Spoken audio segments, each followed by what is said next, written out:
بسم اللہ الرحمن الرحیم الحمدللہ رب العالمین والعاقبۃ للمتقین والصلاۃ والسلام علی سید المرسلین نبینا محمد وعلی آلہ وصحبہ اجمعین ومن تبعهم بإحسان الی یوم الدین اما بعد۔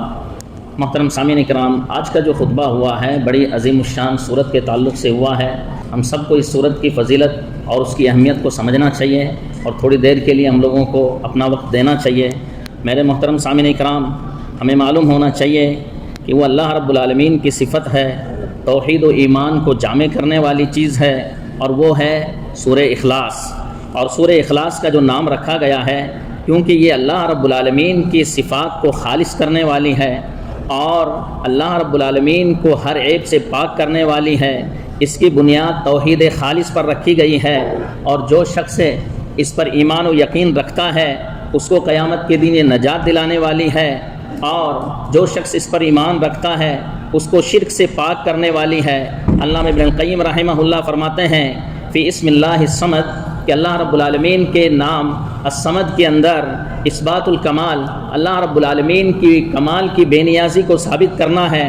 اسی طریقے سے اس صورت کے اندر کفو اور برابری کا انکار کرنا ہے کہ اللہ رب العالمین بے مثال ہے اور اس کا کوئی شبیہ بھی نہیں ہے، اور عہد کے اندر رب ذوالجلال کی شریک کی نفی ہے۔ یہ تینوں اصول ثلاثہ ہیں اور جو کہ توحید کی بنیاد ہے۔ میرے مسلمان بھائیوں، اللہ کے رسول صلی اللہ علیہ وسلم کے پاس مشرکین آئے، انہوں نے کہا کہ اے محمد صلی اللہ علیہ وسلم آپ اپنے رب کا نسب نامہ بیان کیجئے، تو اللہ رب العالمین نے ان کے جواب کے اندر اس صورت کو اتارا۔ جس نے اس صورت کو پہچانا اس نے اپنے حقیقی معنوں کے اندر اپنے رب کو پہچان لیا، اور اللہ رب العالمین نے ہمیں حکم دیا ہے کہ ہم اللہ رب العالمین کی وحدانیت کی اعتقاد اور یقین پختگی کے ساتھ ہم گواہی دیں کہ اللہ ایک ہے، جیسا کہ اللہ رب العالمین نے فرمایا قل هو اللہ احد، کہہ دیجئے محمد صلی اللہ علیہ وسلم تو اللہ رب العالمین ایک ہے، یعنی اللہ رب العالمین اکیلا ہے، اپنی ذات میں، اپنے ناموں میں، اپنی صفات میں نہ اس کا کوئی مشابہ ہے، نہ اس کا کوئی مددگار ہے، وہ اپنے جمال کمال کے اندر منفرد ہے، جس کے اوپر ہر چیز گواہ ہے۔ وفی کل شیء لہ آیہ تدل علی انہ واحد، کہ ہر چیز کے اندر یہ نشانی موجود ہے کہ اللہ رب العالمین اکیلا ہے۔ الصمد، صمد کے معنی ہوتے ہیں بھائیوں بے نیاز، یعنی تمام مخلوق اس کی محتاج ہے اور وہ کسی کا محتاج نہیں ہے۔ اللہ رب العالمین نے اپنی کمال کی صفت ثابت کی ہے کہ پوری کی پوری مخلوق اللہ کی محتاج ہے، اور اللہ رب العالمین مخلوق سے بے نیاز ہے، وہ کسی کا محتاج نہیں ہے۔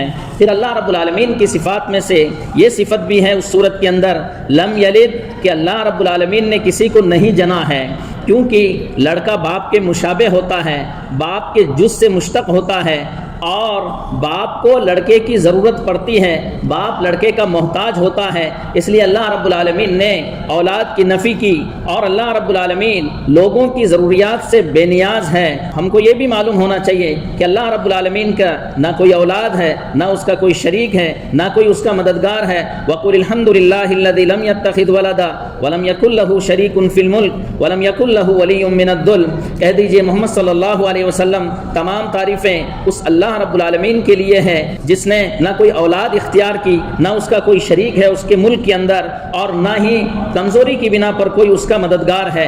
اس صورت کے اندر اللہ رب العالمین تین گمراہ قوموں کے اوپر رد کیا ہے۔ سب سے پہلے یہودیوں کے اوپر جنہوں نے کہا کہ عزیر اللہ کے بیٹے ہیں، پھر نصارہ پر جنہوں نے کہا کہ عیسیٰ اللہ کے بیٹے ہیں، اور مشرکوں پر جو کہتے ہیں کہ فرشتے اللہ رب العالمین کی بیٹیاں ہیں۔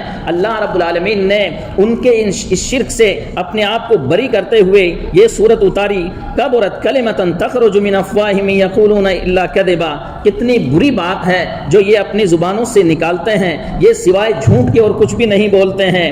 اور اللہ رب العالمین کے لیے اولاد کا دعویٰ کرنا یہ اللہ رب العالمین پر بہت ہی برا جھوٹ اور بہت بری تہمت ہے۔ اللہ رب العالمین کا فرمان ہے تکاد السماوات یتفطرن منہ وتنشق الارض وتخر الجبال هدا ان دعوا للرحمن ولدا، قریب ہے کہ آسمان پھٹ جائے، زمین شک ہو جائے اور پہاڑ ریزہ ریزہ ہو جائے کہ اللہ رب العالمین کی اولاد بتاتے ہیں۔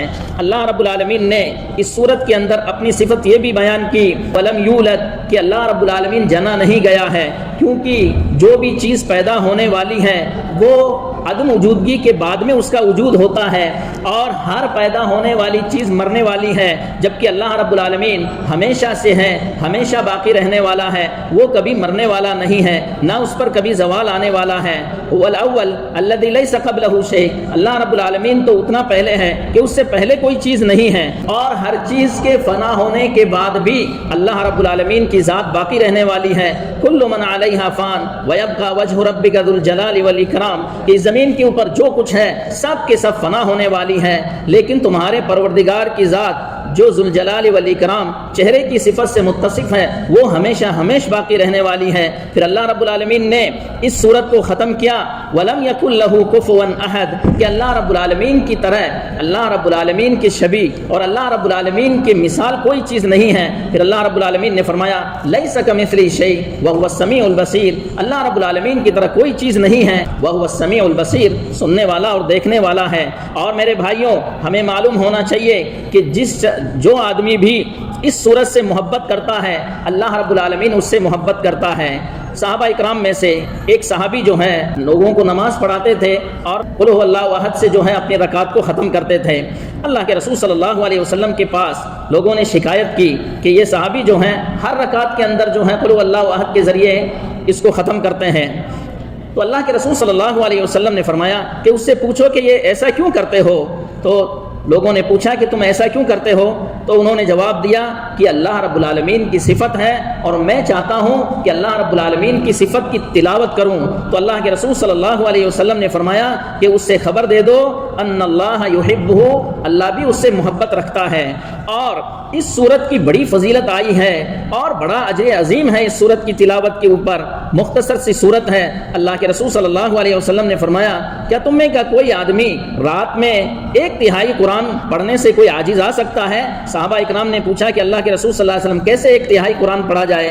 تو آپ نے فرمایا قل هو اللہ احد تعدل ثلث القرآن، کہ قل هو اللہ احد جو ہے یہ 1/3 قرآن ہے۔ شیخ الاسلام ابن تیمیہ رحمہ اللہ فرماتے ہیں کہ قرآن کے 3 حصے ہیں، ایک حصہ توحید پر مشتمل ہے، دوسرا حصہ نبیوں کے قصوں پر مشتمل ہے، اور تیسرا حصہ احکام پر مشتمل ہے۔ اور یہ قل هو اللہ احد یہ توحید کے اوپر مشتمل ہے جو کہ قرآن کا پورا ایک حصہ ہے۔ میرے مسلمان بھائیوں، یہ جو صورت ہے یہ صبح شام کے اذکار میں سے ہے۔ اللہ کے رسول صلی اللہ علیہ وسلم جب سونے کے لیے جاتے تھے تو اس صورت کو پڑھا کرتے تھے۔ اسی طریقے سے مغرب اور فجر کی دوسری رکعت کے اندر اسی صورت کی تلاوت کیا کرتے تھے۔ اسی طریقے سے وتر کے اندر اللہ کے رسول صلی اللہ علیہ وسلم اس صورت کو پڑھا کرتے تھے، اور صبح شام کے اذکار کے اندر بھی یہ صورت ہے، اور ہر فرض نماز کے بعد اس صورت کی تلاوت کی جائے۔ اور یہ صورت جنت کے دروازوں میں سے ایک دروازہ ہے۔ اللہ کے رسول صلی اللہ علیہ وسلم نے ایک آدمی کو قل هو اللہ احد پڑھتے ہوئے سنا تو اللہ کے رسول صلی اللہ علیہ وسلم نے فرمایا کہ اس پر واجب ہو گئی۔ صحابہ اکرام نے پوچھا کہ اللہ کے رسول صلی اللہ علیہ وسلم کیا واجب ہو گئی؟